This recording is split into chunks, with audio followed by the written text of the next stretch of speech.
Friends, welcome to our YouTube channel अपना PCS classes. आज हम बिहार पीसीएस के लिए पॉलिटी के पीवाईक्यू का लास्ट पार्ट डिस्कस करेंगे। इससे पहले हमने 4 पार्ट डिस्कस कर लिए हैं और उसमें हमने सारे इंपॉर्टेंट टॉपिक्स को कवर कर लिए हैं। आज हम बचे हुए टॉपिक्स को कवर करेंगे जिसमें हमें 80+ क्वेश्चंस को डिस्कस करना है और उसके टॉपिक आप स्क्रीन पे देख सकते हैं। फाइनेंस कमीशन, प्लानिंग कमीशन या NITI Aayog, Lokpal and important commission, temporary special provision, political party, election commission, constitutional amendment, official language, Panchayati Raj institution, special provision for certain classes और कुछ मिसलिनियस से रिलेटेड क्वेश्चंस देखेंगे। So friends, let us begin. पहला topic है finance commission. Under which one of the following article is the formation of finance commission laid down. Finance commission एक constitutional body है क्योंकि इसका कॉन्स्टिट्यूशन में formation दिया गया। तो किस आर्टिकल में दिया गया है? इसका फॉर्मेशन दिया गया है आर्टिकल 280। एक्सप्लेनेशन देखते हैं। आर्टिकल 280 ऑफ कॉन्स्टिट्यूशन क्या बताता है? फाइनेंस कमीशन हर 5 साल के एक्सपायरी पे कंस्टिट्यूट करेंगे। कौन कंस्टिट्यूट करेंगे? हमारे प्रेसिडेंट कंस्टिट्यूट करेंगे। इसका मेन फंक्शन क्या है? मेन फंक्शन है रिकमेंडेशन सबमिट करना। किस बारे में रिकमेंडेशन? कि जो टैक्सेस आए हैं यूनियन और स्टेट के बीच में उसे कैसे बांटा जाए, एलोकेशन कैसे किया जाए और इसको डिस्ट्रीब्यूट करने के बाद बाकी स्टेट के आपस में कैसे बांटा जाए। तो इसमें कितने मेंबर्स हैं? इसमें 5 मेंबर्स होते हैं, 1 चेयरमैन और प्लस 4 मेंबर्स। इसके जो पहले हमारे चेयरमैन थे वो थे हमारे श्री केसी नियोगी जी। अभी करंट जो 16th फाइनेंस कमीशन है उसके चेयरमैन है मिस्टर अरविंद पनगरिया जी हैं। ठीक है, next question. Federal finance commission in India is related to. Federal finance commission India में किससे रिलेट करता है? तो पहले हम जान लेते हैं कि जो फेडरल शब्द है ये होता है डिवीजन की बात। सेंट्रल और स्टेट के बीच में डिवीजन को ही फेडरल शब्द से हम रिप्रेजेंट करते हैं। तो इंडिया में फेडरल फाइनेंस कमीशन किससे रिलेट करता है? Finance between centre and state, यानी state and centre. So the correct answer है option number B. Next question. अब हम आ जाते हैं प्लानिंग कमीशन, जो कि अब बदल के नीति आयोग हो गया है। तो प्लानिंग कमीशन, सबसे पहला क्वेश्चन है when was the planning commission established. Planning commission को कब एस्टैब्लिश किया गया था? तो प्लानिंग कमीशन को 15 मार्च 1950 से एस्टैब्लिश किया गया था। अब क्वेश्चन है क्या प्लानिंग कमीशन एक कॉन्स्टिट्यूशनल बॉडी है?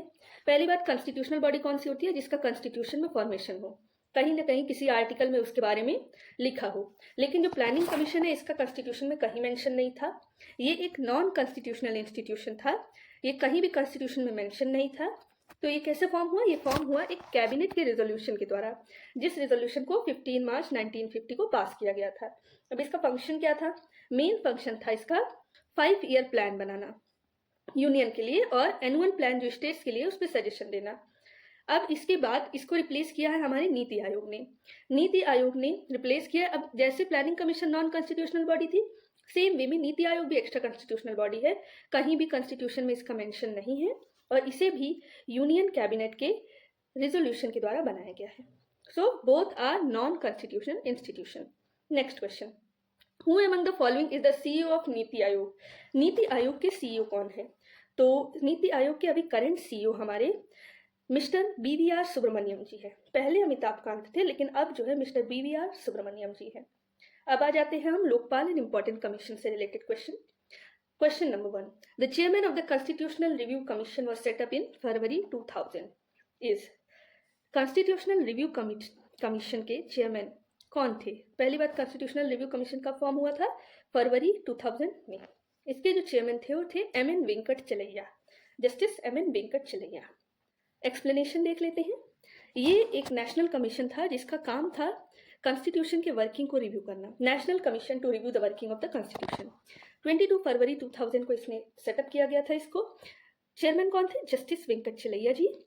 इसका फंक्शन था कि लास्ट 50 ईयर में कॉन्स्टिट्यूशन का क्या फंक्शन रहा है, कैसा इम्प्लीमेंटेशन रहा है, उसको रिव्यू करे। और इनकी रिपोर्ट सबमिट हुई थी 31 मार्च 2002 में। Next question. Who is the first chairman of backward class commission. Backward class commission का फर्स्ट चेयरमैन कौन था? बैकवर्ड क्लास कमीशन के फर्स्ट चेयरमैन हमारे थे काका कालेकर साहब। ठीक है, अब एक्सप्लेनेशन देखते हैं।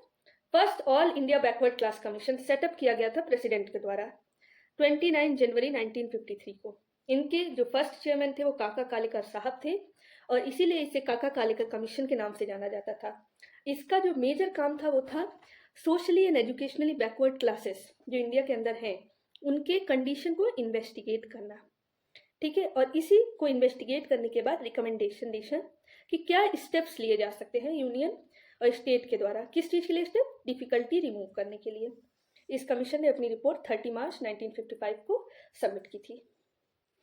इसके बारे में, ये जो कमीशन अपॉइंट हुआ था, इसके बारे में जो प्रोविजन है वो आर्टिकल 340 में दिए गए थे कि 340 के अंदर प्रेसिडेंट कोई भी कमीशन अपॉइंट कर सकता था जो बैकवर्ड क्लासेस के, socially and educationally backward classes के कंडीशन को रिव्यू करे।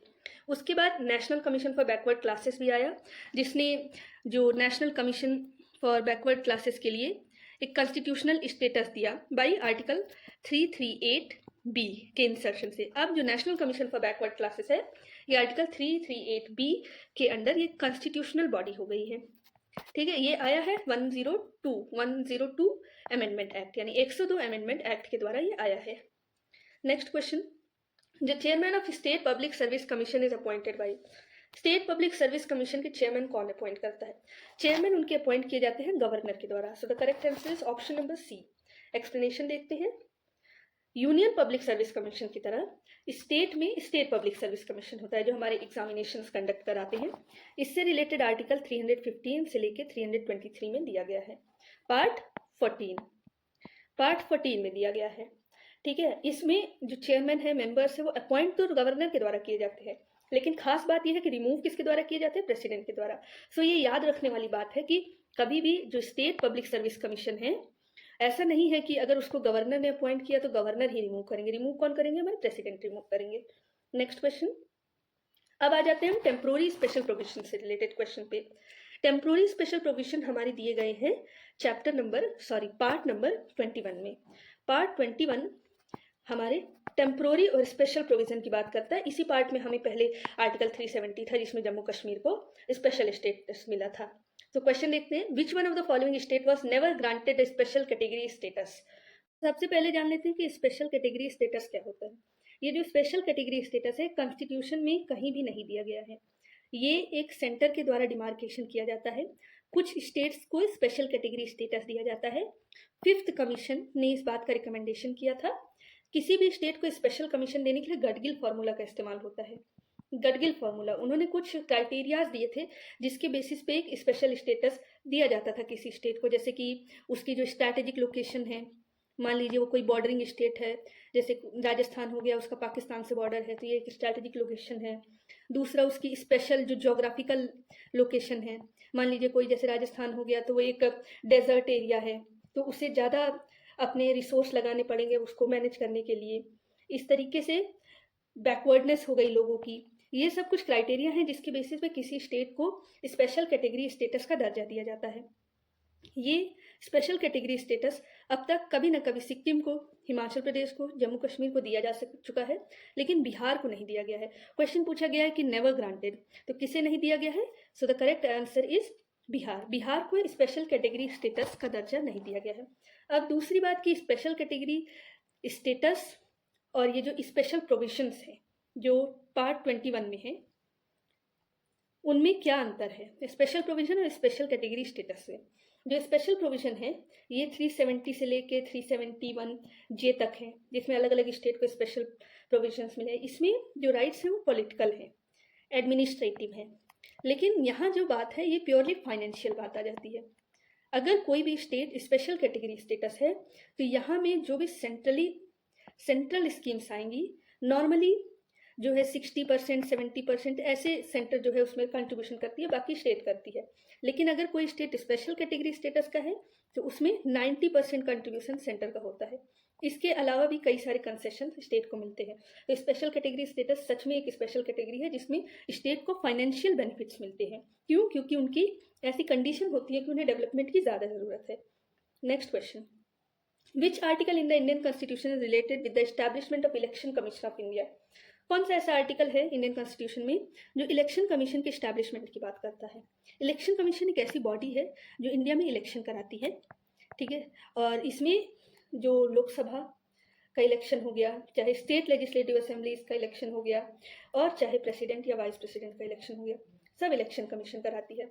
ये आर्टिकल 324 में इसका फॉर्मेशन हुआ है।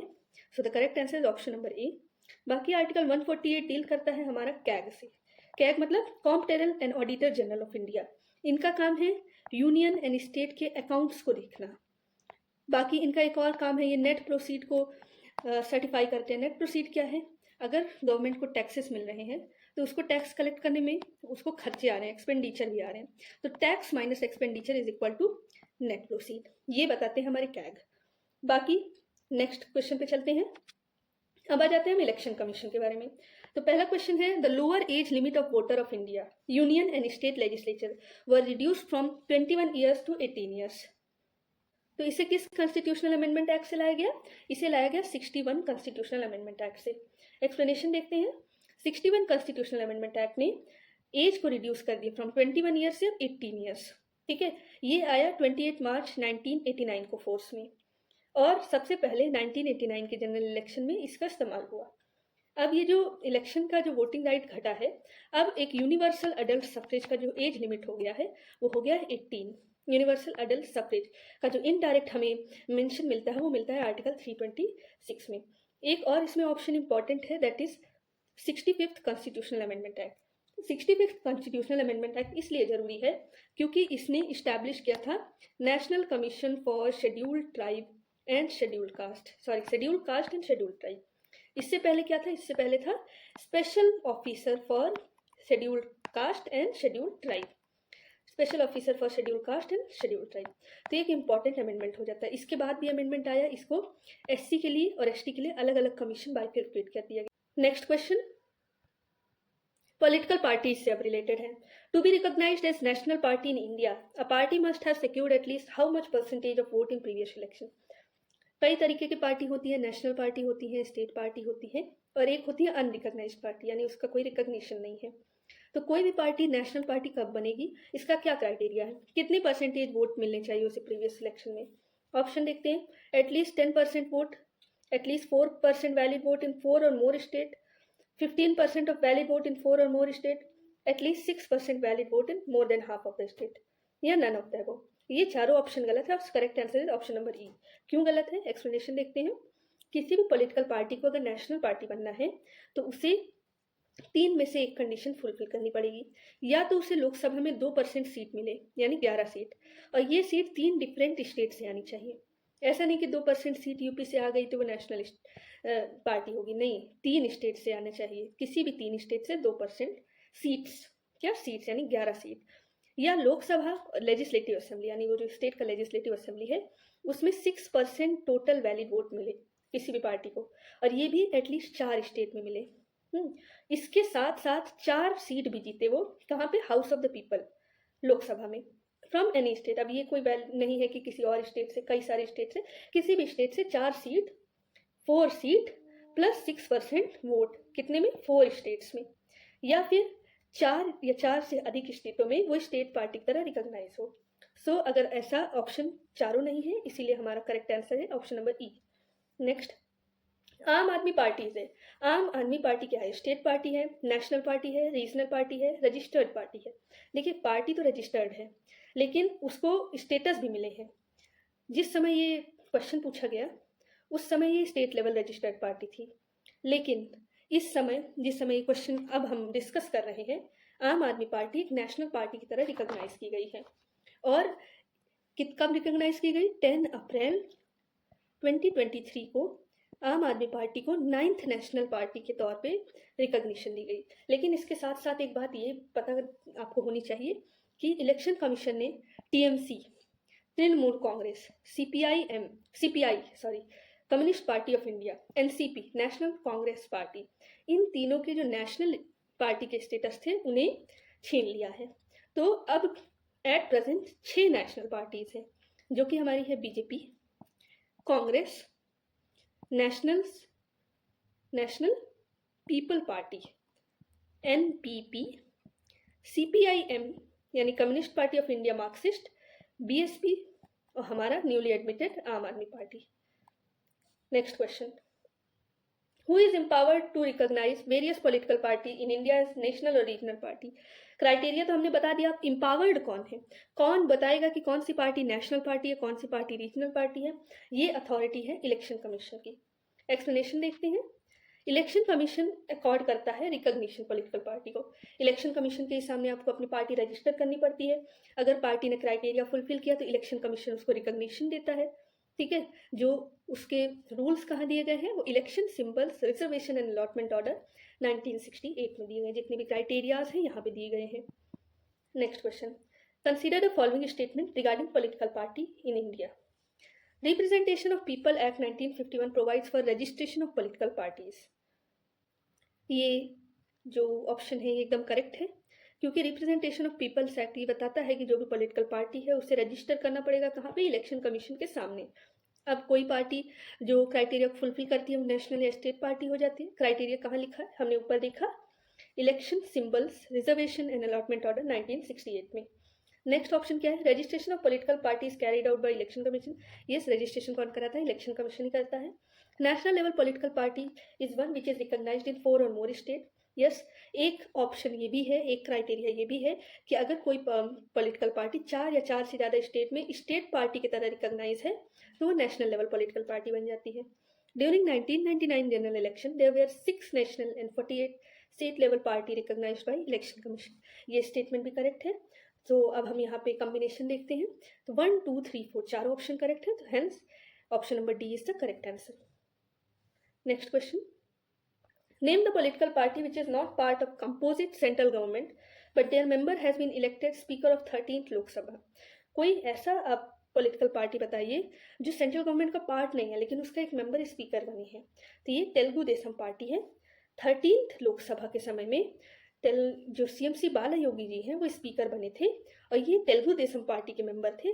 लेकिन इस तेलुगु देशम पार्टी ने कोएलिशन गवर्नमेंट, जो कि NDA की कोएलिशन गवर्नमेंट थी, इसको ज्वाइन नहीं किया था। इसके बावजूद ये बालायोगी जी स्पीकर बने थे। नेक्स्ट क्वेश्चन, कॉन्स्टिट्यूशनल अमेंडमेंट से।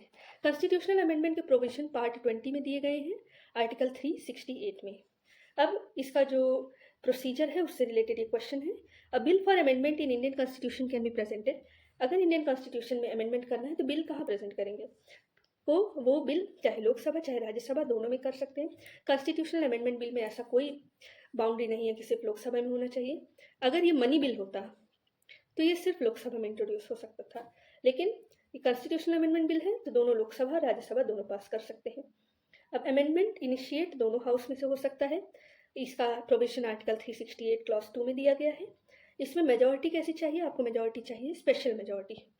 स्पेशल मेजॉरिटी मतलब majority of total membership of house, उस हाउस की जो मेजॉरिटी है वो तो चाहिए ही, plus majority of not less than 2/3 of the members present and voting, not less than 2/3 of the member present and voting. तो ये कॉन्स्टिट्यूशन का जो भी प्रोसेस है ये साउथ अफ्रीका से लिया गया है। ये तो एक पहला तरीका है। दूसरा तरीका एक और है जहाँ भी फेडरल कैरेक्टर से रिलेटेड बात आती है, जैसे कि आर्टिकल 54-55 जो इलेक्शन ऑफ प्रेसिडेंट के बारे में बात करता है, आर्टिकल 73 जो कि एग्जीक्यूटिव पावर ऑफ यूनियन की बात करता है। इन सब से रिलेटेड पार्ट शेड्यूल 7 शेड्यूल जिसमें यूनियन और सेंटर के बीच में और concurrent list, union list, state list का डिवीजन है, ये सारे प्रोविजन जहाँ भी आते हैं तो ये आपको स्पेशल मेजॉरिटी तो चाहिए ही। स्पेशल मेजॉरिटी के साथ हमको 1/2 ऑफ द स्टेट के रेटिफिकेशन भी चाहिए। इस कारण से ये जो रेटिफिकेशन वाला एरिया है, इस कारण से हमारा जो कॉन्स्टिट्यूशनल अमेंडमेंट का प्रोसेस है वो थोड़ा रिजिड हो जाता है। अगर कोई पूछे आपका कॉन्स्टिट्यूशनल अमेंडमेंट क्या रिजिड है या फ्लेक्सिबल है, तो हम कहेंगे partly flexible and partly rigid. जहाँ जहाँ फेडरल कैरेक्टर की बात आती है वहाँ हमारा कॉन्स्टिट्यूशनल अमेंडमेंट प्रोसेस थोड़ा रिजिड हो जाता है। When was the first bill for the amendment of Indian Constitution presented? Indian constitution को अमेंड करने का पहला बिल कब प्रेजेंट किया गया? ये प्रेजेंट किया 1951 में, जिसके थ्रू आर्टिकल 15, 19, 85, 87, 174 जैसे आर्टिकल बदले गए। 9th शेड्यूल लाया गया। 9th शेड्यूल में क्या था, जो लॉज थे लैंड रिफॉर्म से रिलेटेड उनको डाला गया और ये कहा गया कि जो भी लॉ 9th शेड्यूल में है उसका जुडिशियल रिव्यू नहीं हो सकता है, जुडिशियल रिव्यू नहीं हो सकता है। इसको बाद में ये पोजीशन चेंज हुई और एक केस आया IR कोहिलो का केस, जिसमें ये कहा गया कि जो 9th शेड्यूल है उसमें 24 अप्रैल 1973 के बाद जो जो लॉ इंक्लूड किए गए हैं उसका जुडिशियल रिव्यू हो सकता है। अब यही डेट क्यों ली गई, क्योंकि ये डेट है केशव नंद भारती जजमेंट के डेट है। ठीक है, अब बाकी नेक्स्ट क्वेश्चन पे चलते हैं। Which of the following constitutional amendment act was termed as mini constitution? कौन सा अमेंडमेंट एक्ट को मिनी कॉन्स्टिट्यूशन के रूप में जाना जा सकता है? वो है 42nd constitutional amendment act. 42nd constitutional amendment act को मिनी कॉन्स्टिट्यूशन इसलिए जाना जाता है क्योंकि इसमें बहुत सारे नए प्रोविजन लाए थे, कॉन्स्टिट्यूशन के बहुत सारे प्रोविजन को अल्टर किया था, और इसका मेन ऑब्जेक्टिव क्या था कि केशवानंद भारती के जो कि 1972 में डिसीजन आया था, उससे जो प्रॉब्लम हुई है गवर्नमेंट को, उसे हटाया जा सके। अब इसमें क्या क्या चेंजेस आए थे, थोड़ा हम उस पर ध्यान देते हैं। ये कुछ इंपॉर्टेंट चेंजेस हैं, इसके अलावा भी चेंजेस हुए हैं। ये इंपॉर्टेंट चेंजेस है 42nd अमेंडमेंट के द्वारा। प्रियम्बल में इसने अमेंड करके सोशलिस्ट, सेकुलर और इंटीग्रिटी शब्द का इस्तेमाल किया। प्रियम्बल में एकमात्र 42nd अमेंडमेंट हुआ है, इसके अलावा कभी अमेंडमेंट नहीं हुआ है। इसने फंडामेंटल ड्यूटीज़ को भी ऐड किया, एक नया पार्ट 4A। इस समय ये सोचा गया कि जिस तरीके से इमरजेंसी में लोगों के राइट्स हैं, तो उस समय ड्यूटीज़ भी होनी चाहिए। राइट और ड्यूटी हमेशा साथ में होती है, इसलिए फंडामेंटल ड्यूटी का नया चैप्टर पार्ट 4A लाया गया। फिर प्रेसिडेंट को कैबिनेट के एडवाइस से बाउंड कर दिया गया। आज की प्रेजेंट कंडीशन है, इसको बदल के 44th अमेंडमेंट में ये कहा गया कि जो प्रेसिडेंट है वो रिकंसिडरेशन के लिए कोई भी जो एडवाइस है उसे कैबिनेट को वापस भेज सकता है।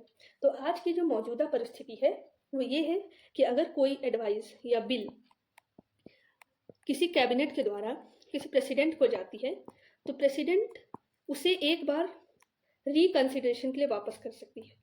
लेकिन अब रिकंसिडरेशन के बाद कैबिनेट ने फिर कहा नहीं, वही जो है बिल पास करिए, तो प्रेसिडेंट बाउंड है उनकी एडवाइस मानने के लिए। ठीक है, नेक्स्ट चेंज हुआ, इसने एडमिनिस्ट्रेटिव ट्राइब्यूनल और बाकी सारे मैटर्स के लिए ट्राइब्यूनल का इंट्रोडक्शन किया पार्ट 40 में। ट्राइब्यूनल क्या है? ट्राइब्यूनल एक क्वासी जुडिशियल बॉडी है, यानी काम ये जुडिशियल करते हैं, लेकिन ये जुडिशरी के जो स्ट्रिक्ट रूल्स हैं, एविडेंस के रूल्स हैं, उनको नहीं फॉलो करते, और ज़्यादातर ये एडमिनिस्ट्रेटिव बॉडीज़ होती हैं और काम करती हैं ये जुडिशियल फंक्शन। ठीक, नेक्स्ट इन्होंने लोकसभा के टेन्योर को 5 साल से 6 साल में बदल दिया था। हालांकि ये 44th कॉन्स्टिट्यूशनल अमेंडमेंट से फिर रिवर्स कर दिया गया, अब 5 ईयर्स ही हैं। 3 नए डायरेक्टिव प्रिंसिपल जोड़े गए, 39A free legal aid, equal justice and free legal aid, 43A participation of worker in management of industry, 48A protection of environment, forest and wild life. इसके अलावा इन्होंने प्रोक्लेमेशन ऑफ इमरजेंसी को किसी part में लगाने का फैसिलिटेट किया।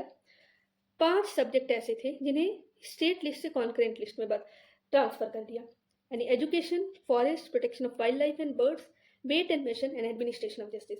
पहले इस पे स्टेट का अधिकार था, लेकिन अभी कॉन्करेंट लिस्ट आ गया है, तो सेंटर और स्टेट यानी यूनियन यानी स्टेट दोनों लॉ बना सकती है। साथ ही साथ इन्होंने ऑल इंडिया जुडिशियल सर्विस के क्रिएशन के बारे में आर्टिकल 312 यानी 312A में भी प्रोविजन किया। Next question is related to official language. Question number 1, which article of Indian constitution prescribe Hindi in Devanagari script as official language of union? Union की official language के तौर पे किस आर्टिकल ने हिंदी को चुना है जो कि देवनागरी स्क्रिप्ट में है? वो है आर्टिकल 343। आर्टिकल 343 जो कि पार्ट 17 का हिस्सा है, वो कहता है कि यूनियन की जो ऑफिशियल लैंग्वेज होगी वो हिंदी होगी, और हिंदी होगी देवनागरी स्क्रिप्ट में, और जो न्यूमरल्स यूज होंगे वो न्यूमरल्स होंगे हमारे international form of Indian numerals. Next question, the number of official language recognised by constitution of India in 8th schedule. 8th schedule में कितने ऑफिशियल लैंग्वेज रिकॉग्नाइज किए गए हैं? 8th शेड्यूल में 22 ऑफिशियल लैंग्वेज रिकॉग्नाइज किए गए हैं, और ये कोई भी ऑप्शन इससे नहीं मैच करता है, तो ये क्वेश्चन में 22 ऑप्शन आएगा, तो आपको करेक्ट मानना है। Next, panchayati raj and community development से रिलेटेड है। Which one of the following established as the first programme of community development? Community development का पहला प्रोग्राम कौन इस्टेब्लिश हुआ था? Cooperation movement, national extension service, integrated rural development programme, या more than one of the above, या none of the above? Option number B is the correct answer, national extension service. Community development programme एक programme था जिसमें rural development programme के तरीके से launch किया गया था, और इसका मेन जो काम था वो इसके शब्द टर्म से समझ में आ रहा है, कम्युनिटी डेवलपमेंट यानी समाज का डेवलपमेंट। इसके 3 फेज थे। पहला फेज था नेशनल एक्सटेंशन फेज, दूसरा था intensive community development project phase, और तीसरा था post intensive development phase. Next question, the minimum age for contesting election to the Panchayati Raj institution should be how many years according to 73rd Constitutional Amendment Act? 73rd Constitutional Amendment Act के हिसाब से minimum age क्या होनी चाहिए पंचायती Raj institution में आपको अगर election contest करना है तो? It should be 21 years. 73rd Constitutional Amendment Act हमारा बहुत ज़रूरी एक कॉन्स्टिट्यूशनल अमेंडमेंट है जिसमें पंचायती राज को कॉन्स्टिट्यूशनल स्टेटस दिया गया। इसमें आर्टिकल 243 से लेकर 243 ओ का प्रोविजन लाया गया पार्ट 9A में, और इन्हीं आर्टिकल में ये लिखा है कि 21 ईयर जो मिनिमम एज होनी चाहिए किसी पर्सन को अगर वो पंचायती राज इंस्टीट्यूशन का इलेक्शन कंटेस्ट करना चाहता है। So the correct answer option number B. इसका एक्सप्लेनेशन देख लेते हैं। एक्सप्लेनेशन में डिसेंट्रलाइजेशन की बात बताया है। डिसेंट्रलाइजेशन क्या होता है? कभी भी जो पावर होती है वो सेंटर में अगर कंसंट्रेटेड है तो उसे बांटा जाता है स्टेट्स में, लेकिन स्टेट भी एक बड़ी एंटिटी है, लोकल लेवल पे उतना काम नहीं कर पाती है। तो एक लोकल लेवल का एडमिनिस्ट्रेशन लाने के लिए पंचायती राज को लाया गया। इसी को डिसेंट्रलाइजेशन बोलते हैं, यानी पावर को और छोटे छोटे हिस्सों में डिवाइड करना, ताकि जो लास्ट जो रूट पर्सन है उन तक हमारी सर्विसेज पहुंच सके, उनकी बात सुनी जा सके और उनका पार्टिसिपेशन हो। ठीक है। अब decentralisation is the process in which power is divided in many units. कई सारी यूनिट, जैसे कि यूनियन के बाद स्टेट, स्टेट के बाद पंचायती राज, ये अर्बन एरिया में म्यूनिसिपैलिटीज। ठीक है। Local self government structure India में पंचायती राज इंस्टीट्यूशन के फॉर्म में है, जो कि रूरल एरियाज में चलता है। ये क्या करता है? लोकल अफेयर के मैनेजमेंट में हेल्प करता है, और इसके जो मेंबर्स होते हैं वो लोकल पीपल द्वारा इलेक्ट किए जाते हैं। तो ये ग्रास रूट लेवल इश्यूज को अच्छे से समझते हैं as compare to those person who are sitting at the state level और the union level. Minimum age 21 years age question में पूछ चुका है, और ये 73rd कॉन्स्टिट्यूशनल अमेंडमेंट से जोड़ा गया, ये हमने आपको बता ही दिया है। Next question, panchayati raj was first introduced इन।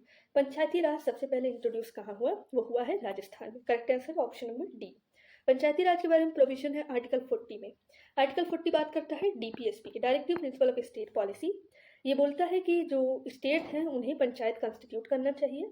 इसी के परसुएशन में 1957 में बलवंत राय मेहता कमेटी आई, जिसने 3 टियर पंचायती सिस्टम का रिकमेंडेशन दिया। इनके रिकमेंडेशन पे पंडित जवाहरलाल नेहरू जी ने नागौर डिस्ट्रिक्ट, राजस्थान के नागौर डिस्ट्रिक्ट में पहली बार पंचायत का इनॉग्रेशन किया। उसके बाद आंध्र प्रदेश ने भी इस सिस्टम को माना और सेकेंड स्टेट बना जिसने पंचायती राज सिस्टम को इम्प्लीमेंट किया। आज के समय पे ज़्यादातर स्टेट्स ने पंचायती राज सिस्टम को इम्प्लीमेंट किया है। The decision to conduct panchayat election is taken by which of the following.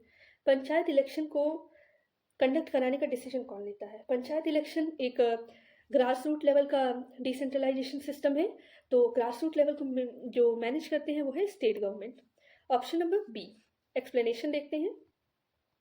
Panchayat जो एनुमरेट किया गया है 7th शेड्यूल के 5th एंट्री में लिया है स्टेट लिस्ट के। जाहिर है स्टेट लिस्ट का है तो कौन रेगुलेट करेंगे? स्टेट रेगुलेट करेंगे। ये स्टेट गवर्नमेंट का सब्जेक्ट है, इसीलिए स्टेट गवर्नमेंट के पास पावर है कि उसे कॉन्स्टिट्यूट करें और कंडक्ट करें। Next question, the subject of Panchayati raj is in. Explanation में हमने देख लिया, ये स्टेट लिस्ट में है 5th entry. Next question, which of the following function is not concern of local self government. Local self government किस बात से कंसर्न नहीं है, यानी लोकल सेल्फ गवर्नमेंट का कुछ कार्य है, लेकिन इनमें से कौन सा ऐसा कार्य है जो नहीं है? Option, public health, sanitation, public utility service, maintenance of public order. देखिए पब्लिक हेल्थ एक लोकल काम है, ये लोकल सेल्फ गवर्नमेंट का कार्य है। सैनिटेशन भी है, पब्लिक यूटिलिटी सर्विसेज भी है, लेकिन मेंटेनेंस ऑफ पब्लिक ऑर्डर नहीं है। So the correct answer is option number D, क्योंकि ये पूछा है not the concern of local self government. इसका हम एक्सप्लेनेशन देखते हैं। क्या क्या इसके कंसर्न है? Public health, public utility service, sanitation, roads and bridges, developmental scheme etcetera. Article 243G power, authority and responsibility panchayat के बताते हैं। 243 ये जी कैपिटल होगा। इसमें 29 जो लिस्ट है जहाँ पे पंचायत की रिस्पॉन्सिबिलिटी है या पावर है वो बताई गई है, और इसी के पैरेलल 243W ये म्यूनिसिपैलिटी की रिस्पॉन्सिबिलिटी के बारे में बात करता है। Next question, 73rd amendment of constitution is related to. Constitution का 73rd अमेंडमेंट किससे रिलेटेड था? इम्पीचमेंट ऑफ प्रेसिडेंट नहीं, अपॉइंटमेंट ऑफ इलेक्शन कमीशन नहीं, reservation of seat in educational institution नहीं, पंचायती राज सिस्टम, ये पंचायती राज सिस्टम से रिलेटेड था। करेक्ट ऑप्शन है option number D. Next question, the legislative origin of 73rd constitutional amendment can be traced back to which constitutional amendment bill. 73rd constitutional amendment आने से पहले इसके लिए और प्रयास हो चुके थे, तो कौन सा वो बिल है जहाँ पे ये ट्रेस किया जा सकता है? ऑप्शन देखते हैं। 65th constitutional amendment act, 62nd constitutional amendment act, 63rd constitutional amendment act, 64th constitutional amendment act. Correct answer is option number D, 64th constitutional amendment act. Explanation देखते हैं। इसे 1989 में प्रिपेयर किया गया, लोकसभा में जुलाई में इसे इंट्रोड्यूस किया गया, ताकि कॉन्स्टिट्यूशनल स्टेटस दिया जा सके पंचायती राज इंस्टीट्यूशन को, और ये पहला स्टेप था। इसके बाद जो असली जहाँ पे कॉन्स्टिट्यूशनल स्टेटस दिया गया वो है 73rd constitutional amendment act. Which of the following was constituted under panchayati Raj system? कौन सी इसमें बॉडी है जो पंचायती राज सिस्टम में कॉन्स्टिट्यूट हुए? ऑप्शन खाप पंचायत, कास्ट पंचायत, ग्राम पंचायत, जन panchayat. Correct option is gram panchayat. Gram panchayat का कॉन्स्टिट्यूशन हुआ है। ग्राम पंचायत में एक विलेज या ग्रुप ऑफ विलेज होते हैं और इसे स्मॉलर यूनिट में भी वार्ड्स में डिवाइड किया जाता है, और इसमें पंच इलेक्ट होते हैं, वार्ड मेंबर इलेक्ट होते हैं। ये डायरेक्ट इलेक्शन के थ्रू होते हैं, और जो सरपंच होते हैं या प्रेसिडेंट होते हैं उन्हें वार्ड मेंबर्स इलेक्ट करते हैं, और इसका ड्यूरेशन 5 ईयर के लिए ये लोग इलेक्ट होते हैं। Next, which article of Indian constitution direct state government to organise village panchayat? Directive principle of state policy का आर्टिकल 40 यही डायरेक्ट करता है कि स्टेट गवर्नमेंट विलेज पंचायत को ऑर्गेनाइज कराए। तो ऑप्शन हो गया option number B, article 40। Next question, panchayati raj is organised as a unit of self government under? Panchayati raj को as a unit of self government constitute किया गया है, ऑर्गेनाइज किया गया है। इसको किसके अंडर किया गया? Fundamental right? नहीं, फंडामेंटल राइट में पंचायती राज के बारे में नहीं है, प्रीएम्बल में भी नहीं है। बाकी ऑप्शन देखते हैं। Directive principle of state policy, यह directive principle of state policy में आर्टिकल 40 में है। 73rd constitutional amendment act, 73rd constitutional amendment act एक ऐसा एक्ट है जिसमें पंचायती राज सिस्टम को एक कॉन्स्टिट्यूशनल स्टेटस दिया गया। तो भले ही डायरेक्टिव प्रिंसिपल में आर्टिकल 40 में दिया गया है, लेकिन ऑर्गेनाइज 73rd कॉन्स्टिट्यूशनल अमेंडमेंट के द्वारा किया गया है। So the correct answer option number D. Next question, what is the main characteristic of panchayat Raj system of government? Government जो पंचायती राज सिस्टम है उसका मेन कैरेक्टरिस्टिक क्या है? It has 3 tier of government. सही बात है, 3 टियर है। पहला है ग्राम पंचायत, ग्राम पंचायत विलेज लेवल पे, फिर है पंचायत समिति, ये ब्लॉक लेवल पे, फिर जिला परिषद, ये डिस्ट्रिक्ट लेवल पे। Next option, it aims to give social and economic justice to villages. हाँ, इसका काम है, कई सारे काम है जिससे सोशल और इकोनॉमिक जस्टिस मिलता है विलेज को। Some member of parliament are representative in zila parishad, जिला परिषद के रिप्रेजेंटेटिव में कुछ मेंबर्स पार्लियामेंट के होते हैं, ये भी सही बात है। तीनों ऑप्शन करेक्ट है।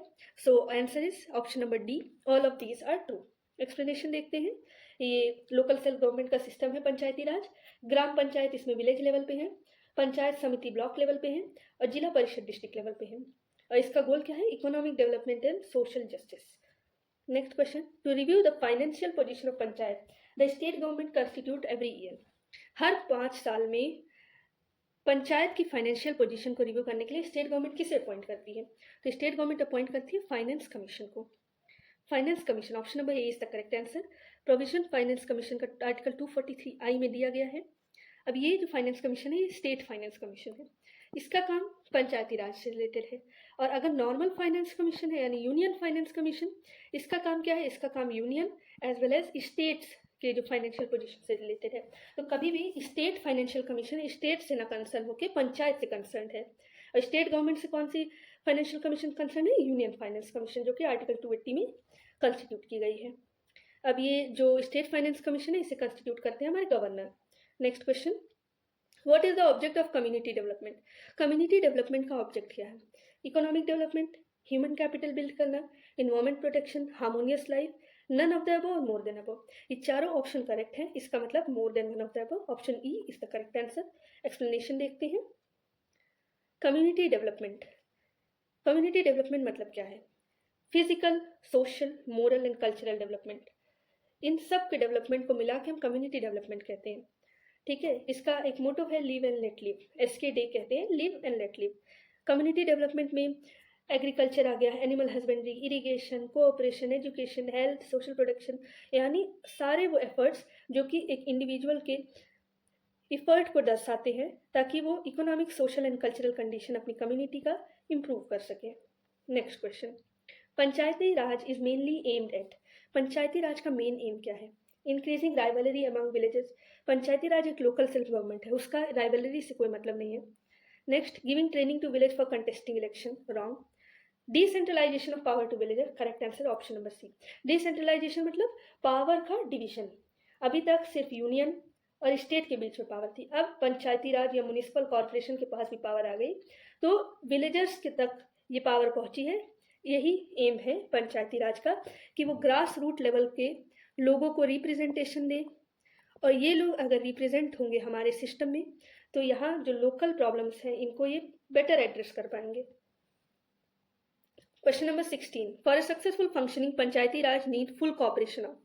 पंचायती राज को किसका कॉपरेशन जरूरी है एक सक्सेसफुल फंक्शनिंग के लिए? पंचायती राज बात करता है डिसेंट्रलाइजेशन की और बात करता है एसोसिएशन ऑफ पब्लिक की, यानी जो पावर डिवाइड हो रही है नीचे की तरफ जा रही है वो कहाँ जा रही है? वो पब्लिक के पास जा रही है। पब्लिक का सहयोग बहुत जरूरी है, तो option number A local public. Next question, panchayati Raj in India represent. India में पंचायती राज किस चीज को रिप्रेजेंट करता है? डिसेंट्रलाइजेशन ऑफ पावर, करेक्ट है, क्योंकि हम ग्रास रूट डेमोक्रेसी को रिप्रेजेंट करते हैं इससे। Participation of people, grass root democracy कब सक्सेसफुल होगी? जब लोगों का पार्टिसिपेशन होगा, ये भी सही है। कम्युनिटी डेवलपमेंट, जो पंचायती राज का यही काम ही है। और तो तीनों ऑप्शन सही है, तो option number D is the correct answer. Explanation देखते हैं। पंचायती राज सिस्टम विलेजर्स के फुल एडवांसमेंट एंड डेवलपमेंट के लिए है, इस्टेब्लिश किया गया है। इसमें डिसेंट्रलाइजेशन होता है डेमोक्रेटिक पावर का, कम्युनिटी डेवलपमेंट और पार्टिसिपेशन ऑफ पीपल भी होता है। Which state does not have panchayat system? कौन सा ऐसा स्टेट है जहां पंचायत सिस्टम नहीं है? ऑप्शन है नागालैंड, मिजोरम, मेघालय, केरला या none of the above, more than one of the above. तो आंसर है more than one of the above. Nagaland, Mizoram, Meghalaya, इन तीनों जगह पंचायत राज सिस्टम नहीं है। क्यों नहीं है? क्यों, एक्सप्लेनेशन देखते हैं। आर्टिकल 9 नहीं, यहाँ पे पार्ट 9, इसमें एक आर्टिकल है 243M, ये बोलता है कि जो पंचायत से रिलेटेड प्रोविजन है वो हिल एरिया, नागालैंड, मेघालय, मिजोरम और मणिपुर, इन 4 स्टेट के हिल एरियाज पे नहीं लागू होंगे जहाँ पे डिस्ट्रिक्ट काउंसिल है। So the correct answer is option number E. Next question, which of the following is not characteristic of decentralisation? Decentralisation का कौन सा कैरेक्टरिस्टिक नहीं? डिसेंट्रलाइजेशन मतलब क्या है कि पावर का डिवीजन हो रहा है लोकल लेवल पे और लोकल लेवल के लोगों को अपनी प्रॉब्लम खुद सॉल्व करने का मौका मिल रहा है, तो उन्हें एक ऑटोनॉमी है, करेक्ट है, ए सही है। लोगों का पार्टिसिपेशन जरूरी है डिसेंट्रलाइजेशन में। To instil non confidence among local people, ये ऑप्शन गलत है, इसमें नॉट पूछा है, तो correct answer is option number C. Non confidence नहीं बल्कि कॉन्फिडेंस इंस्टिल करने का काम करता है डिसेंट्रलाइजेशन, लोकल कम्युनिटीज को एम्पावर भी करता है। सो ये तीनों कैरेक्टरिस्टिक हैं और ये कैरेक्टरिस्टिक नहीं है, option number C is the correct answer. Next question, explanation भी देख लेते हैं। डिसेंट्रलाइजेशन मतलब डिलीगेशन ऑफ अथॉरिटी, अपनी अथॉरिटी निचले स्तर को देना, लोएस्ट पॉसिबल ऑर्गेनाइजेशनल हायरार्की को। ठीक, अब जैसे ऑर्गेनाइजेशनल जो सेंट्रल यूनिट है, जैसे हमारे यहाँ कौन है, यूनियन है, जिसे हम सेंट्रल गवर्नमेंट कहते हैं, ये अपनी फंक्शन, रिस्पॉन्सिबिलिटी, अकाउंटेबिलिटी किसे देते हैं? रीजनल और लोकल यूनिट को। यूनियन और स्टेट हमारे ऊंचे स्तर के ऑर्गेनाइजेशन है, ये किसे देते हैं? पंचायती राज को अपने कुछ फंक्शन दे देते हैं। ठीक है, इससे क्या होता है कि प्रोसेस ऑफ डेलीगेशन है वो फर्दर एक्सटेंड कर देता है। डेलीगेशन मतलब हर कार्य यूनियन और स्टेट नहीं कर सकती, उसे कुछ कार्य और सारे ऑर्गेनाइजेशन को देना होता है, इसलिए ये सारी जो प्रोसेस है इसे डेलीगेशन कहते हैं, यानी process of giving their power to other. तो एक ऑटोनॉमी भी होती है, एम्पावरमेंट होता है लोगों का, लेकिन इससे कॉन्फिडेंस बिल्ड होता है, कॉन्फिडेंस, नॉन कॉन्फिडेंस नहीं बिल्ड होता है। Name the committee which was set up by NDC in 1957 for reorganization of CDP NES, which suggested three-tier system of rural local government. Option A Balwant Rai Mehta committee, B Ashok Mehta committee, C Maharashtra Committee on Democratic Decentralization, D Rural Urban Relationship Committee. So the correct answer is option number A Balwant Rai Mehta committee. इसका explanation देख लेते हैं। Community development programme ये start किया गया था 1952 में, इसके बारे में हमने पहले क्वेश्चन देखा है। और नेशनल एक्सटेंशन सर्विस स्टार्ट किया 1953 में। बलवंत राय मेहता जी की कमेटी कब आई? 1957 में आई। तो इसे जो कंस्टिट्यूट किया था वो नेशनल डेवलपमेंट काउंसिल यानी एनडीसी ने किया था। और क्यों किया था कि वो सीडीपी और एनईएस यानी कम्युनिटी डेवलपमेंट प्रोग्राम और नेशनल एक्सटेंशन सर्विस का रीऑर्गेनाइजेशन कर सके। इस कमेटी ने कहा कि लोकल सेल्फ गवर्नमेंट के 3 टियर होने चाहिए। 3 टियर हमने अभी पढ़े हैं, कौन कौन से हैं? 3 टियर है gram panchayat at village level, then panchayat samiti at block level, then zila parishad at district level. Next question, match list 1 with list 2 and select the correct answer using code. तो ये सारी कमिटीज़ के नाम हैं, ये ईयर है कब फॉर्म हुए हैं, तो इसका एक हम ऑर्डर देख लेंगे। सबसे पहले आई है बलवंत राय मेहता कमेटी, फिर आई है अशोक मेहता कमेटी, उसके बाद आई है हनुमंत राव कमेटी, उसके बाद हमारी आई है GVK राव कमेटी, और एट लास्ट LM सिंह भी आई है। अब इस हिसाब से हम मिलाते हैं तो बलवंत राय मेहता कमेटी 1957 में आई, उसके बाद अशोक मेहता कमेटी 1977 में आई और 1978 में उसका रिपोर्ट सबमिट हुआ। Next CH Hanumant Rao committee 1984 में आई, GVK राव कमेटी 1985 में आई और LM सिंघवी कमेटी 1986 में आई। यानी देखिए A का 3, B का 1, C का 5, D का 2 और E का 4। ठीक है, ये ऑप्शन देखते हैं हम आगे। ये ऑप्शन आ जाता है ऑप्शन नंबर डी में 3, 1, 5, 2, 4। सो the correct answer option number D. Explanation देखते हैं।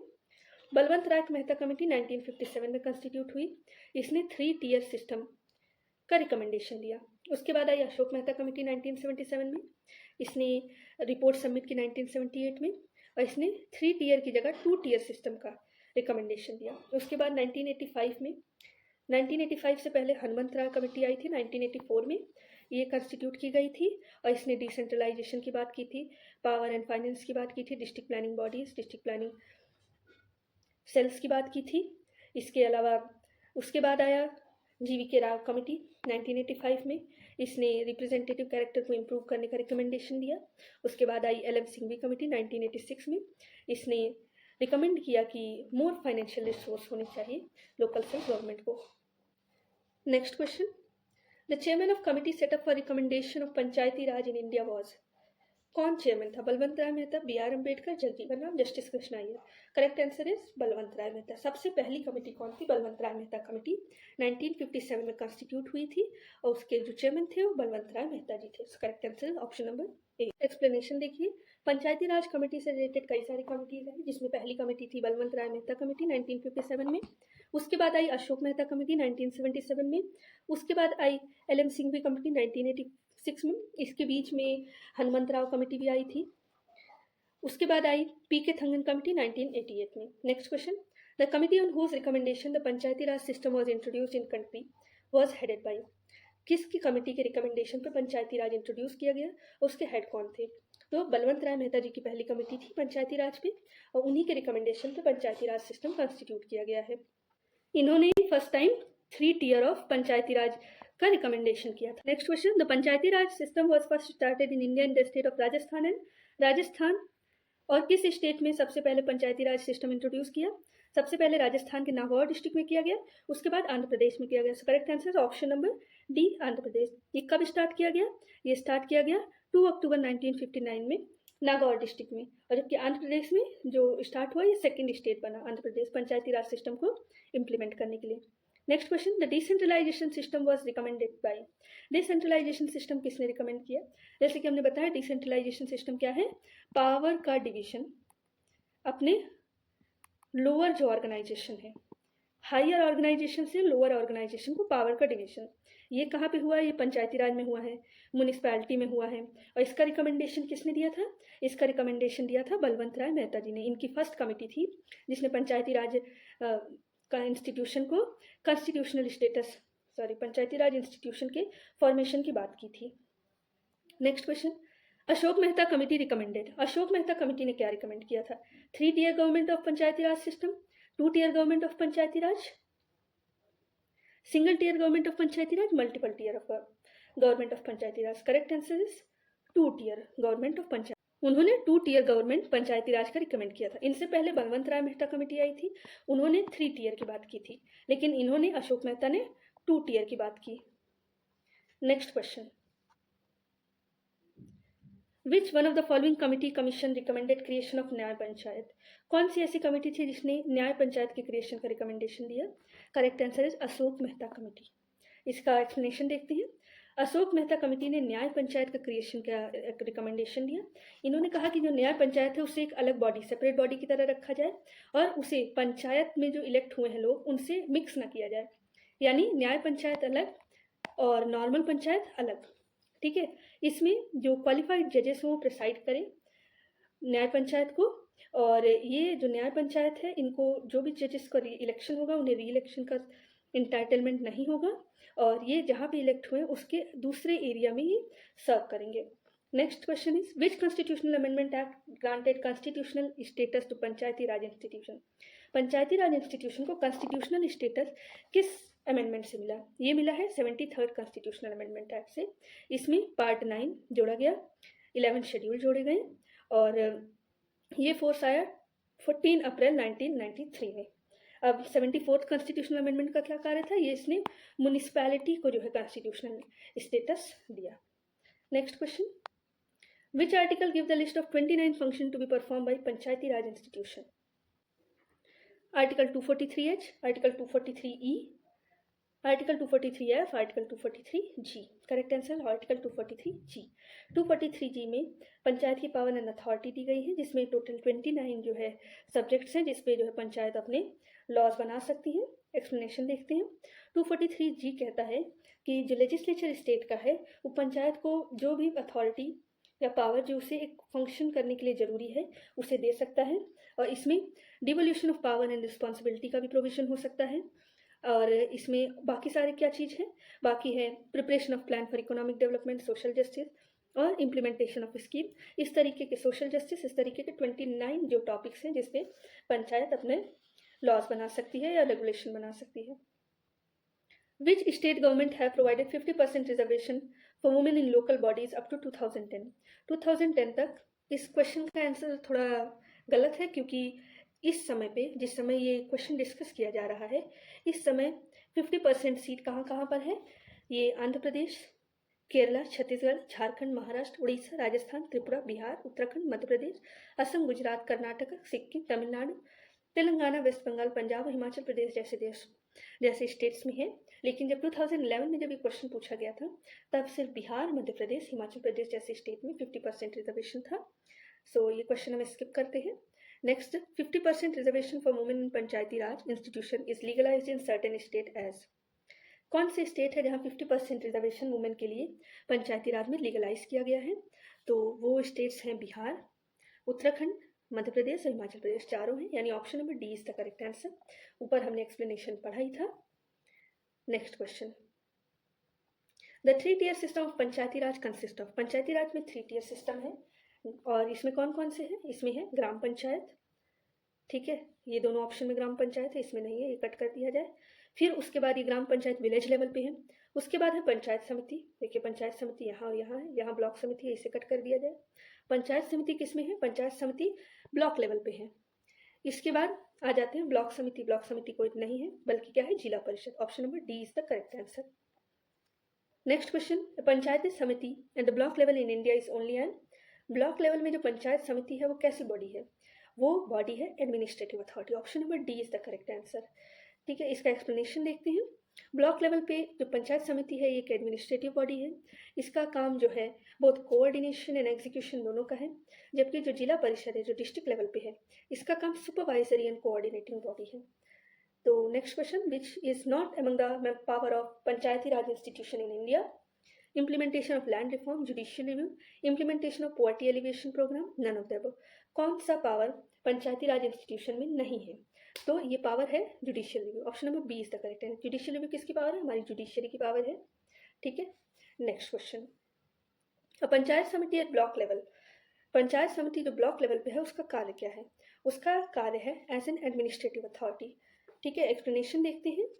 जो पंचायत समिति ब्लॉक लेवल पे है ये ग्राम पंचायत और जिला परिषद के बीच में एक लिंक की तरह वर्क करती है। इसका जो वर्क है वो एक एडमिनिस्ट्रेटिव अथॉरिटी है। ये सारे जो प्लान ग्राम पंचायत में प्रिपेयर होते हैं उसे कलेक्ट करती है और उसको फंडिंग और इम्प्लीमेंटेशन के लिए प्रोसेस करती है। Who among the following is land record officer? Land record officer कौन है? तो लैंड रिकॉर्ड ऑफिसर कौन है? वो है हमारे patwari. Option number A is the correct answer. Explanation देखते हैं कि सब डिवीजन या तहसील लेवल पे पटवारी ही लैंड रिकॉर्ड ऑफिसर होता है। इसका मेन काम एग्रीकल्चर लैंड पे विजिट करना और किसका ओनरशिप है, किसका टाइटल है, उसका एक रिकॉर्ड मेंटेन करना। Next question, what is the objective of community development programs? Community development program का काम क्या है? प्रोवाइडिंग एजुकेशनल फैसिलिटी, हाँ। Improving standard of living, yes. Political training, नहीं। Helping villages in planning, yes. So option more than one of the above is correct. Option number E is the correct answer. Explanation देखते हैं। Objective of community development program are assist each village in having effective panchayat cooperative and school. Panchayat cooperative in school के एक effective implementation के लिए assist करना, और multi face family village block district integrated plan को carry out करना, agriculture produce increase करना, village craft industry को इम्प्रूव करना, नई इंडस्ट्री को इस्टेब्लिश करना, मिनिमम एसेंशियल हेल्थ सर्विस देना, एजुकेशनल फैसिलिटीज़ चिल्ड्रन के लिए, अडल्ट एजुकेशन प्रोग्राम और रिक्रिएशनल फैसिलिटी एंड प्रोग्राम देना, housing and family living condition improve करना, और विलेज की वुमेन्स और यूथ को प्रोग्राम्स में पार्टिसिपेट कराना. So correct answer is option number E. Next question, at what level does a panchayat samiti operated Panchayati Raj structure. Panchayati Raj structure पर पंचायत समिति का क्या लेवल है? तो पहले है ग्राम पंचायत, ये है विलेज लेवल. उसके बाद है पंचायत समिति, इसका लेवल है ब्लॉक लेवल. उसके बाद है जिला परिषद, इसका लेवल है district level. So option number A is the correct answer.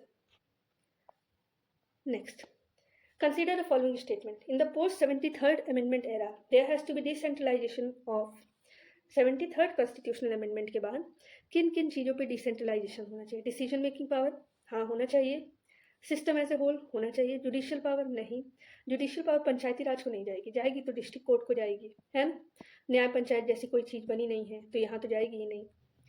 और एडमिनिस्ट्रेटिव पावर, इसका भी डिसेंट्रलाइजेशन होना चाहिए. So option is 1, 2, 4. ये कहाँ है कोर्ट में? 1, 2, 4. Option number C is the correct answer. ठीक है, एक्सप्लेनेशन देखते हैं. 24 अप्रैल 1993 को कॉन्स्टिट्यूशनल अमेंडमेंट एक्ट 73 इफेक्टिव हुआ. 1992 में ये पास हुआ था. इसने ग्राम पंचायत पंचायती राज सिस्टम को एक कॉन्स्टिट्यूशनल स्टेटस दिया, और इसके बाद एक नया चैप्टर पार्ट 9 जोड़ा गया, जिसका इफेक्ट 24 अप्रैल 1993 में हुआ. Next is special provision for certain classes. Question number 1. After amendment in Indian constitution by parliament on 14 August 2007, the number of caste in schedule caste list is. 2007 के अमेंडमेंट के बाद number of cast कितने हैं schedule caste list में? वो है 1206. ठीक है, ये 1206 शेड्यूल कास्ट थे इंडिया में. अब constitution schedule caste amendment act 2017 आया. अब total number of schedule caste 1261 है. ठीक है, 2011 कंसेंसस के हिसाब से शेड्यूल कास्ट की पॉपुलेशन 16.6% थी टोटल पॉपुलेशन के. Next question, which of the following may be known as main cause of disappearing of rigid caste system in India. India में रिजिड कास्ट सिस्टम था पहले, जो कि अभी भी किसी न किसी फॉर्म में प्रिवेलेंट है. इसको डिसअपियर करने में सबसे मेन जो कंट्रीब्यूशन रहा है वो किसका रहा है? Constitution and basic structure, yes constitution रहा है. सोशल रिफॉर्म, इकोनॉमिक डेवलपमेंट, ये भी रहा है. लिटरेसी एंड एजुकेशन, ये भी रहा है. So the correct option is option number D, more than one of the above. कैसे रहा है एक्सप्लेनेशन देखते हैं. जो हमारे कॉन्स्टिट्यूशन में है, कॉन्स्टिट्यूशन में कई सारे ऐसे प्रोविजंस है जो कि कास्ट सिस्टम को डिस्करेज करता है. जैसे कि आर्टिकल 17 ये बोलता है अनटचेबिलिटी एक ऑफेंस है और इसे अबॉलिश किया जाता है. तो एक तरीके से कास्ट सिस्टम को इसने चैलेंज किया. देन आर्टिकल 338 ये शेड्यूल कास्ट के लिए नेशनल कमीशन है. 340 यहाँ पे बैकवर्ड क्लास के लिए कमीशन अपॉइंट करने का पावर है. और जितने भी सोशल रिफॉर्म हुए, इकोनॉमिक डेवलपमेंट हुए हैं, ये सब एक तरीके से कास्ट सिस्टम को रिफॉर्म करने के लिए बहुत यूज़फुल महत्वपूर्ण साबित हुए हैं. और लिटरेसी एंड एजुकेशन ने लोगों के बीच का भेद थोड़ा कम किया है. नेक्स्ट क्वेश्चन, अब आ जाते हैं मिसलिनियस, ये लास्ट टॉपिक है. Name the former president of India who crushed the pro democracy movement in 1989. कौन सा चाइना का पुराना प्रेसिडेंट था जिसने प्रो डेमोक्रेसी मूवमेंट 1989 में क्रश किया? उनका नाम था Jiang Zemin. Option number C is the correct answer. Next, with reference to consumer dispute redressal at the district level, which one of the following statement is not correct. पूछा है कि कौन सा स्टेटमेंट नहीं करेक्ट है. किसके बारे में? कंज्यूमर डिस्प्यूट रिड्रेसल किस लेवल पे? डिस्ट्रिक्ट लेवल पे. जो डिस्ट्रिक्ट फॉरम है, entertain complaint where value of goods and service does not exceed ₹50 lakh. ये ऑप्शन करेक्ट है कि नहीं करेक्ट है? तो जो डिस्ट्रिक्ट फॉरम है, डिस्ट्रिक्ट फॉरम की जो जुरिस्डिक्शन है वो 50 लाख से नीचे है. ये ऑप्शन भी वही कहता है, डिस्ट्रिक्ट फॉरम इंटरटेन कंप्लेंट जहाँ वैल्यू ऑफ गुड या सर्विस कितनी है? 50 लाख से नीचे है. तो ये ऑप्शन सही है. तो ये पूछ रहा है नॉट करेक्ट, तो ये ऑप्शन तो नहीं होगा आंसर. State government can establish more than district forum in a district if it deems fit, ये भी सही है. तो ये भी आंसर नहीं होगा. One of the member of district forum can be women, ये भी सही है. तो नॉट करेक्ट में कोई भी ऑप्शन नहीं है, यानी option number E is the correct, none of the above. Explanation देखते हैं. सेंट्रल गवर्नमेंट ने consumer protection, jurisdiction of district commission, state commission and national commission rule बनाए थे. जुरिस्डिक्शन मतलब क्षेत्राधिकार, कितनी वैल्यू रहेगी तो कौन सा कोर्ट सुनेगा. तो उसके अनुसार जो डिस्ट्रिक्ट कमीशन है, डिस्ट्रिक्ट कमीशन का जो जुरिस्डिक्शन है वो होगी 50 लाख से ज़्यादा नहीं, यानी मैक्स टू मैक्स 50 लाख। उसके बाद स्टेट कमीशन के बारे में, स्टेट कमीशन की जुरिस्डिक्शन क्या होगी, जहाँ पे कंप्लेंट की वैल्यू 50 लाख से तो ज़्यादा है लेकिन 2 लाख से कम होनी चाहिए, यानी 50 लाख टू 2 करोड़। और नेशनल कमीशन की बात है तो वो कौन सी कंप्लेन एंटरटेन करेगा, जहाँ पे जो गुड्स और सर्विस है वो 2 करोड़ रुपए के से ज़्यादा की है। Next question. अच्छा, और एक्सप्लेनेशन देख लेते हैं। नोटेबली कंज्यूमर प्रोटेक्शन एक्ट 1986 का जो कंज्यूमर प्रोटेक्शन एक्ट है, इसने 3 टियर का नेशनल, स्टेट और डिस्ट्रिक्ट फोरम दिया गया है, और इसमें जितनी भी आपकी वैल्यू होगी जो गुड्स एंड सर्विस की, उस हिसाब से आप जा सकते हैं। और किसी भी कंज्यूमर डिस्प्यूट के स्पीडी रिजोल्यूशन की, नॉर्मल कोर्ट में जाएंगे तो बहुत समय लग जाएगा, तो इसलिए कंज्यूमर डिस्प्यूट फोरम्स है। एक फोरम जो है वो प्रिसाइड किया जाता है एक डिस्ट्रिक्ट जज के द्वारा, और जो स्टेट कमीशन है वो प्रिसाइड किया जाता है जज ऑफ हाई कोर्ट के द्वारा। डिस्ट्रिक्ट फोरम डिस्ट्रिक्ट जज के द्वारा और स्टेट कमीशन जज ऑफ हाई कोर्ट के द्वारा, और बाकी जो 2 अदर मेंबर होते हैं उसमें एक वुमेन होंगी। ठीक है। Next, match the following political party with their year of establishment. ये 4 पॉलिटिकल पार्टी दी है, इनके एस्टैब्लिशमेंट का ईयर दिया। तो communist party of India Marxist कब आई है, ये आई है 1964 में। कम्युनिस्ट पार्टी आई है 1925 में। बहुजन पार्टी आई है 1984 में, और ऑल इंडिया तृणमूल कांग्रेस आई है 1998 में। यानी 1-3-1-3-4-2, ऑप्शन 1-3-4-2 देखते हैं। 1-3-4-2, option number A is the correct answer. Option number A is the correct answer. Next question. Who among the following headed the 2 boundary commissions set up to delineate the international frontier between India and Pakistan in 1947? India और पाकिस्तान के बीच जो border खींचा गया 1947 में, उस commission को किसने head किया? तो उस कमीशन को हेड किया हमारे साइरिल रेडक्लिफ ने, और इसी के नाम पे इंडिया एंड पाकिस्तान बॉर्डर को रेडक्लिफ लाइन से भी जाना जाता है। ठीक है, इसका एक्सप्लेनेशन देख लेते हैं। बंगाल और पंजाब जो बाउंड्री कमीशन है वो इस्टेब्लिश किए गए थे 1947 में ब्रिटिश लॉयर साइरिल रेडक्लिफ के चेयरमैनशिप के अंदर। इन्होंने पाकिस्तान और इंडिया के बॉर्डर्स का डिटर्मिनेशन किया था, और रेडक्लिफ लाइन अब एक इंडिया और पाकिस्तान के बॉर्डर का जो नाम बन गया है, और इसका अवार्ड पब्लिश हुआ 17 अगस्त 1947 में। ठीक है। Sikkim become full fledge state of union of India. Sikkim union of India का फुल फ्लेज स्टेट कब बना? ये बना 1975 में। ये 22वां स्टेट बना सिक्किम इंडिया का, और ये 36 कॉन्स्टिट्यूशनल अमेंडमेंट एक्ट के द्वारा बना, और ये प्रोवाइड करता था कि इसमें कम से कम 32 मेंबर्स होंगे। Next question. Which of the following ministries organization has released youth in India report 2022? Ministry of health and family welfare, population foundation of India, ministry of statistics and programme implementation, united nation population fund, none of the above और more than above. Option number C is the correct answer. ये जो youth in India report है, इसे ministry of statistics and programme implementation ने जुलाई 2022 में publish की गई थी, और इसके हिसाब से बिहार और उत्तर प्रदेश में यूथ पॉपुलेशन का प्रपोर्शन इंक्रीज हुआ है, और ये ईयर 2021 तक इंक्रीज होगा, उसके बाद डिक्लाइन होगा। Which of the following ministries monitor 11 of the key infrastructure sector? Ministry of finance, ministry of industry and commerce, ministry of statistics and programme implementation, NITI Aayog, या none of the above, more than one of the above. Correct answer is option number C, ministry of statistics and programme development. ये monitor करता है 11 से ज़्यादा industries को। Explanation देखते हैं। Infrastructure monitoring division, जो कि ministry of statistics and programme implementation के अंदर है, ये इंफ्रास्ट्रक्चर सेक्टर को मॉनिटर करता है, और ये उसके ग्रोथ में जो भी प्रॉब्लम्स है उसे रिमूव करने का इसका फोकस होता है। और ये 11 की इंफ्रास्ट्रक्चर को मॉनिटर करता है, जिसमें आते हैं coal, power, steel, railway, telecommunication, ports, fertiliser, cement, petroleum and natural gas, roads and civil aviation. Next, who was the chairman of first law commission in independent India?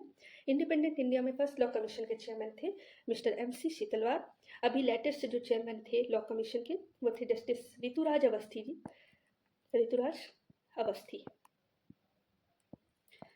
ये जो फर्स्ट कमीशन है law commission, ये form हुआ था 1955 में, और उस समय ये अटॉर्नी जनरल भी थे MC शीतलवार, यही अपॉइंट हुए फर्स्ट लॉ कमीशन के chairman.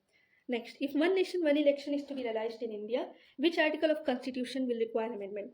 One nation one election क्या कहता है कि जो यूनियन है और जो स्टेट है इनके इलेक्शन सेम टाइम पे हो, तो इसके लिए अमेंडमेंट क्या करना पड़ेगा? इसके लिए अमेंडमेंट करना पड़ेगा आर्टिकल 356 में, आर्टिकल 356 में क्यों अमेंडमेंट करना पड़ेगा, एक्सप्लेनेशन देखते हैं। आर्टिकल 356 में प्रेसिडेंट को पावर है डिसॉल्व करने की गवर्नमेंट को।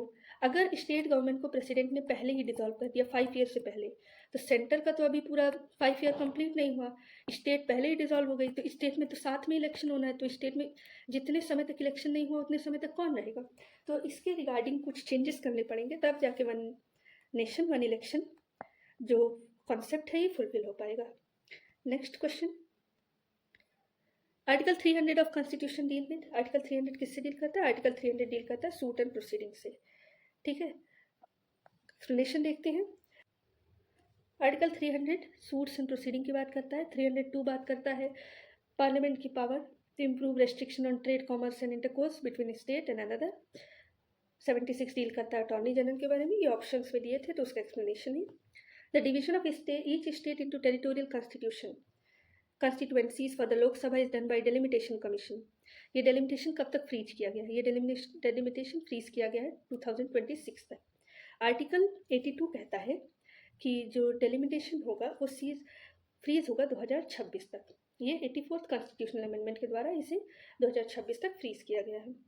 Head of state of United kingdom is, United Kingdom के हेड कौन है, प्रेजेंटली है चार्ल्स 3। ये क्वीन एलिजाबेथ 2 के बेटे हैं। तो पहले क्वीन एलिजाबेथ 2 थी, लेकिन अब चार्ल्स 3 जो है हेड ऑफ स्टेट है यूनाइटेड किंगडम के। हेड ऑफ स्टेट मतलब वहाँ के मोनार्क कौन थे। Next question, who was the permanent representative of India to UN before Akbaruddin. Mister Akbaruddin से पहले परमानेंट रिप्रेजेंटेटिव कौन थे यूएन के, तो वो थे अशोक कुमार मुखर्जी। अभी कौन है, अभी है Parvathaneni Harish, Parvathaneni Harish.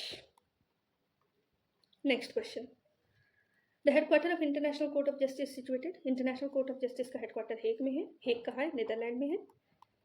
Next question, Amnesty International is the organisation associated with, Amnesty International जो ऑर्गेनाइजेशन है वो बेसिकली जो है ह्यूमन राइट के प्रोटेक्शन से डील करती है।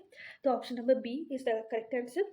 इसमें बहुत सारे कंट्रीज जुड़े हुए हैं, लगभग 150 कंट्रीज जुड़े हुए हैं, और ये 1961 में ब्रिटिश लॉयर पीटर बेनेंसन के द्वारा इस्टेब्लिश किया गया था। इसका हेडक्वार्टर लंदन में है। Where is the BRICS summit 2019 schedule to held, 2019 का ब्रिक्स समिट होने वाला था ब्राज़ील में, लेकिन अभी जो करेंटली ब्रिक्स समिट हुआ है वो 2024 में हुआ है। ये 16th ब्रिक्स समिट है, हुआ कज़न रशिया में हुआ है। और इस ब्रिक्स समिट की खास बात यह है कि first time Egypt, Ethiopia, Iran और यूएई एज ए मेंबर आए हैं इसमें। Next question, which of the following is not associated with NAFTA. NAFTA क्या है, north American free trade agreement. इससे कौन कौन एसोसिएटेड नहीं है, तो इसको साइन किया था कनाडा ने, मैक्सिको ने और यूएस ने। ग्रेट ब्रिटेन ने नहीं साइन किया था, तो option number A is the correct answer. Next, what is the name of China's news agency. China की न्यूज एजेंसी का क्या नाम है, चाइना की न्यूज एजेंसी का नाम है new China news agency. Option number C is the correct answer. Next, government report of which of the following countries is known as yellow book. किस कंट्री की गवर्नमेंट रिपोर्ट को yellow book कहते हैं, वो France की। Option number A is the correct answer. Next, what is the version of machine VVPAT used for voting in India. Machine VVPAT, जो voting में machine VVPAT use होता है, उसका कौन सा वर्जन इंडिया में यूज हो रहा है M3 version. Next question, in government of India Niti Aayog which is economic policy making think tank, what is the full form of नीति आयोग। जो नीति आयोग है ये एक economic policy making think tank है। इसका फुल फॉर्म क्या है, इसका फुल फॉर्म है national institute for transforming India. Option number B is the correct answer. Next question, the first law university in India was establish in अगस्त 1887। कहाँ पे establish हुई, ये इस्टेब्लिश हुई बैंगलोर में। Next question, border security force BSF कब आई formation में, ये आई 1965 में। Option number A is the correct answer. Explanation देखते हैं। BSF जो इस्टेब्लिश हुई वो 1 दिसंबर 1965 को हुई। ये एक आर्म्ड और ट्रेंड आर्मी है जो कि इंटरनेशनल बॉर्डर पे ज़्यादातर रहती है। इसका हेडक्वार्टर दिल्ली में है। Next, which among the following European countries is the first to officially recognize state of Palestine. Palestine को ऑफिशियली रिकॉग्नाइज करने वाला कौन सा स्टेट है यूरोपियन कंट्री पहली, वो है Sweden. Next question, the international day of person with disability celebrated on. International day of person with disability celebrate किया जाता है 3 दिसंबर को।